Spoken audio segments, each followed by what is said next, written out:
Hello, my darlings. How are you?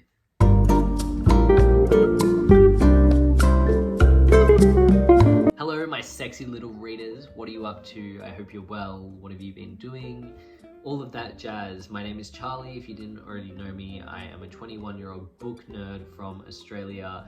You can find me under Grandpa's Book Club here on Instagram, on TikTok, everywhere. I have a book club as well. Check that out. But today I wanted to do a little bit of a different video, and seeing as it's Thanksgiving, if I'm correct, over in America, all I keep hearing is people saying, Happy Holidays, Happy Thanksgiving, and here we don't do that. It's getting hot here, we don't do Thanksgiving, but I'm feeling a little bit left out. I get FOMO. I feel like I speak for us all when we say we get a little bit of FOMO. I think that's only normal. So I thought the way to curb this little yearning to experience a Thanksgiving would be to make and talk to you guys about my own dream literary Thanksgiving dinner. So I'm gonna make my own little family and enjoy a beautiful meal and some beautiful discussions. So here we go. Let's talk about it.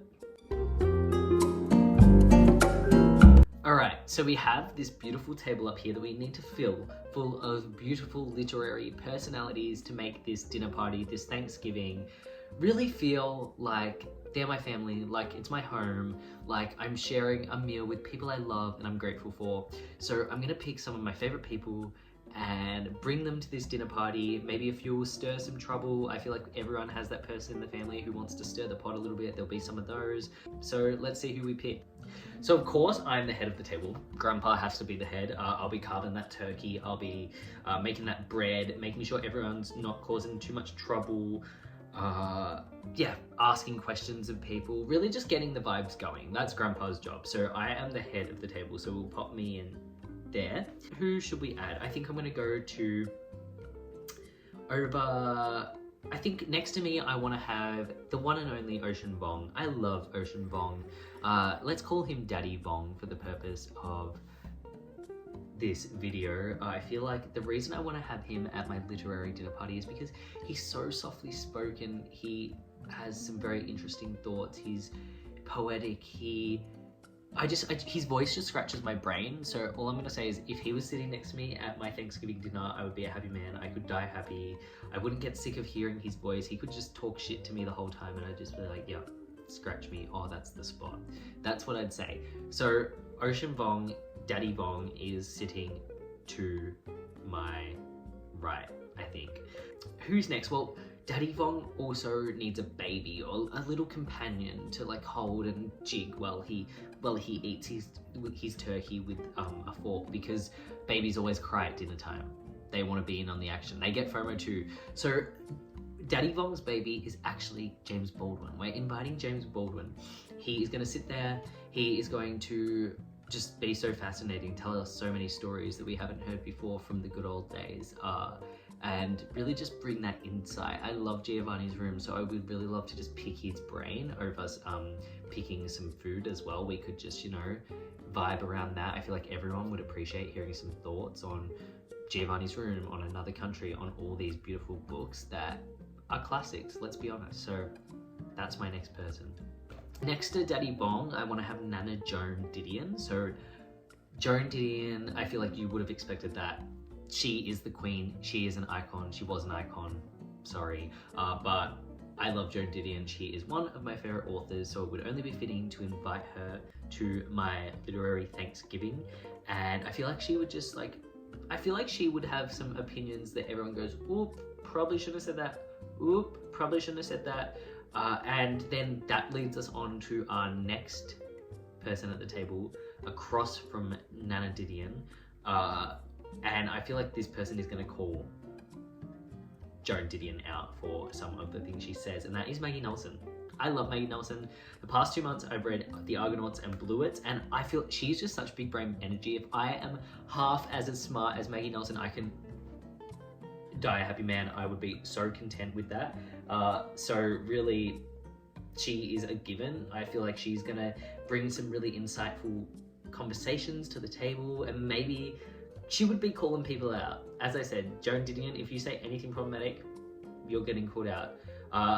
So yeah, that is, Maggie Nelson, of course, had to be there. So let's call her Aunt Maggie, because I feel like there's always an aunt or a cousin or a sister who calls someone out.